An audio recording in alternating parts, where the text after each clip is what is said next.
जय Jagannath welcome to my fast blogging. वर्तमान मु उठिकी निज नित्यकर्म करने को मु भाईली एवं नित्यकर्म कर सारिकी मु बाहर को आसी वर्तमान देउल को जावाई रेडी होउची आउ आपण मानकु नीलाद्री विजय एवं ओडिशार रसगोल्ला दिवसर हार्दिक अभिनंदन एवं शुभकामना। वर्तमान मोर प्रथमे लोकनाथ मंदिर जाइकी मंदिर को जीवी मंदिर को पूरा सेटअप हो सारापर मोर गोटे क्यूट स्माइल।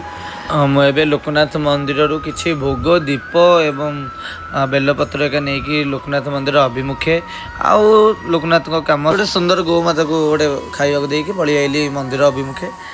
वर्तमान मु पूर्व द्वार पटे मु आसिली आसिकी प्रथमे बड़ भाई बलभद्र को दर्शन कली एवं तापरे माँ सुभद्रा को माँ भुवनेश्वरी माँ वात्सल्यमयी तापरे महाप्रभु श्री कोटिउड़ियार मौड़मणि को दर्शन करी वर्तमान घर को पड़े आसी बहुमते खोई दौची।